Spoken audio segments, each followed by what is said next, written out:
Good evening, one and all. Welcome to a pre-recorded version of Seas of Wisdom. It's just, what is it, 9:15. The reason I'm recording this pre-recorded is that I'm working on a deal for my new business, getting a new startup up and going off the ground. That's my main focus for now, but I still enjoy doing these. It's what I call my hobby, so I'm still committed to releasing these on the Tuesday at 9:30. It's just going forward for the foreseeable future. Some of these may be pre-recorded. It also means I am against the clock. So here we go. Hope everyone is well. Hope everyone's having a blessed life. If you're going through any troubles at the moment, let me know. I'll happily pray for you. So tonight's message is be an instigator. And I don't know if you guys are old enough to remember, there was a Prodigy song called Firestarter. And when I got this word, this instigator, for some reason it aligned with that. I won't sing the tune to you. It's not the most karaoke friendly song, if I put it that way. But anyway, what do I mean about me being an instigator? So some of us are not happy with our situation. It could be work, could be personal life, and we have a moan about it. I've been there. But some of us need to take that moaning and look to do something with it. What do I mean by that? There's a chap called Eric Smart. If you don't know who he is, check him out. He says we are all here to solve a problem. Other people put it in different terms. We're all here for a purpose. We're all here to have a plan. But he puts it in the case that we are all here to solve a problem. And often, sometimes a problem that could be something that frustrates you personally, and instead of moaning about it, if you switch it around and turn it into solving that thing you're moaning about, there may be others who have that same problem. By you having that change of heart, having that change of mind, and being determined to solve that problem, to solve that thing that you're moaning about, that can help so many others. I'll give you a quick example. So Thomas Edison, I believe he's known to be the one who created the light bulb. Other people have told me different, but he's the most widely known person to create the light bulb. So I can just imagine, and I don't know if this is true or false, Thomas Edison I'm guessing that he may have created a light bulb because he had a problem with getting light when natural sun wasn't around. And I can imagine probably Thomas Edison moaning about, I need to do my work. What am I going to do? I've got no light. And he could have either just moaned about it, or he could have chosen to solve that problem that he was moaning about. He chose to solve that problem.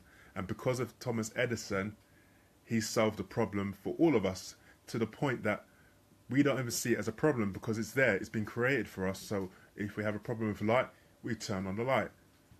Now, if we're back in the day before Thomas Edison, that would not have been an option. I don't know, they maybe would have used candles or something like that. So that's an example of what I call someone who's solved a problem that he had, and which means that we don't even have that problem.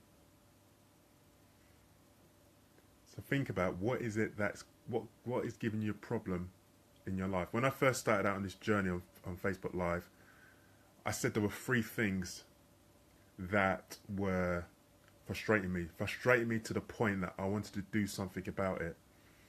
Kind of a negative energy, not necessarily. I'm passionate about these things in terms of I wake up and I love doing these things that frustrate me to the point that I want to do something about it. One was public speaking, because of my frustration at being shy, going through that whole journey of shyness and it crippling me. Number 2 was education, or the lack of education in the state school system, and that's also developed into the lack of education that I see in the church. That means I want to do something about it. And number 3 was around UK Black History courses online, because when I was looking for a UK Black History course online, I could not find one. And for me, in this day and age, that's almost scandalous in my eyes. So I'm committed to doing something about those things. So three things I've moaned about and I've had frustrations with. Last year I just decided I'm going to turn that. I'm going to start instigating something. And when I mean instigating, it's not, for example, with the school. So I've got dreams and goals. Whether God has got the same idea for me, I don't know. To open up a school which focuses on soft skills. What do I mean by soft skills? So things like public speaking, dream building, goal planning, vision building, cooking, managing finances. I may have said that already. Entrepreneurship. All those things which I didn't get in school. Now, this school is not going to have my name over it. I'm not instigating this to gain limelight. It's not going to be the David Daniels Academy. All I'm doing, because of my frustrations, is instigating something. And once you instigate something, often you will have followers if they have the same frustrations as you. So I know there are teachers who are in the state education system who are frustrated, who are thinking, I did not go for this training to have all this paperwork, have all these rules and regulations, not being able to discipline my students, league tables, this, that, whatsoever, working all the hours of the sun. It happened to my brother and my sister-in-law, both teaching in East London. Long story short, they decided this was not what they got in for, and now they're teaching in Oman in the Middle East on a 6-year contract. Far, far better quality of life. Children who want to be educated, etc., etc. So I know if I instigate something, an alternative to the state education system, then I know there'll be plenty of teachers who will want to follow that. But sometimes it needs someone to make that first step. And for those of you who are moaning about your workplace, moaning about your employer, have you ever thought of thanking your employer? Have you ever thought about thanking your owner for taking a step of risk? Because anyone who starts a business, the majority of businesses, there's a step of risk taken. It could be calculated.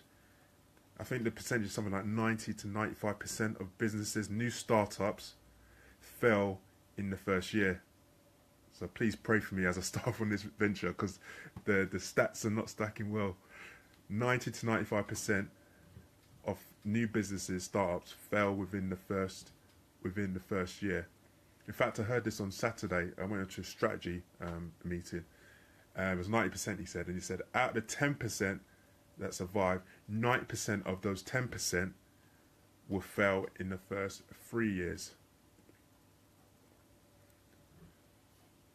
So if you're working for an employer and the owner who started the business is still there, why don't you thank them for taking that step of risk in order for you to have that job you have, that regular paycheck, that pension, that holiday pay? You see, when you turn things around, you turn your mindset around, it can be a breakthrough in how you think about things. And if you don't like your job, and you don't like any job, why don't you instigate your own business? Because a lot of us are too fearful. Maybe I'm a bit too harsh. Some of us have just been educated to think that we should just be an employee. There are 4 different types of, I don't know what best way to put it. Basically, you've got employee, a self-employed, investor, and business owner. If you want to find out more, check out the book Rich Dad Poor Dad, or Rich Dad Poor Dad 2, and it goes into far greater depth and detail about that. And I believe from my education, the state education system, I was only taught about 2 of those, possibly 1. If you talk about employed, possibly self-employed, but the other 2 I was not taught anything about. So, we're doing okay for time. I'm going to keep this short and sweet. You know I like to give you homework, and although this is a hobby for me, I do believe, I hope that there's some value in what I'm saying. And there's loads of great people doing Facebook Live, YouTube videos, self-motivational videos, been at it a lot longer than me, been doing it a lot later, more refined, more creative, all the rest of it, more professional. But I don't want you just to watch this Facebook Live and think, nice, Facebook Live, maybe have a little fallback and go away. If you like what I'm saying, if you resonate what I'm saying, if what I'm saying has stirred up something in your heart, or just giving you another perspective, then do something about it. And sometimes the hardest step is the first step. So my homework, the Shy Man's takeaway for you tonight is maybe two. One, like I said, if you're moaning about your employer, why don't you take the time to thank them? Could be email, could be phone call, could be post-it note. Thank them for taking that risk. And yes, they may be earning profit, but profit is a primary goal of most businesses. There's no profit, then they're probably losing money or breaking even, and then there's no point in having a business. So profit is not a dirty word. There's nothing wrong with it. The more profit that can earn, potentially, the more profit that can reinvest or pay more, etc., etc. So why don't you thank your employer for taking that step of risk that has enabled you to have a job with them. If they did not take that risk, instigate that business, you wouldn't be in that job. Number two, or number one, if you're only going to do one, think about what is your problem. What problem were you born to solve? What problem were you created on this earth to solve? And it could just be a brainstorming session. It could just be asking somebody, what am I good at? What do you see in me? Asking 3-4 people. I just want you to take one simple step. Because like I said, often the first step is the hardest step. I'm not asking you to make big 10-year plans, whatever. If you want to do that, great. My thing with taking action, I just wanted to keep it short and simple. And that's why I've reduced or attempted to reduce these Facebook Lives down from like half an hour, 45 minutes to 15, 20 minutes. Because I want you to do this right now. After you come off watching this, do it right away. Write it down, say it out loud, record it, phone somebody and tell them. Do it right now. Because I believe that would be far more effective. If you leave it, it won't happen. How many of you have been to a seminar? How many of you have been to church? Heard an encouraging talk, had an encouraging conference, and then you just step into everyday way of life. I've done it plenty of times before. So let's break that, let's change that by taking a simple step. Hope you enjoyed this pre-recorded video. For those of you who know about the prayer stuff I do prayer online on a Sunday called Prayer Time. God willing, I'll be around Sunday, Easter Sunday, biggest day of the year for me as a Christian. And God willing, I'll be here next week with another Season of Wisdom, either live or pre-recorded. I'm out. Shy Man Smile. See ya.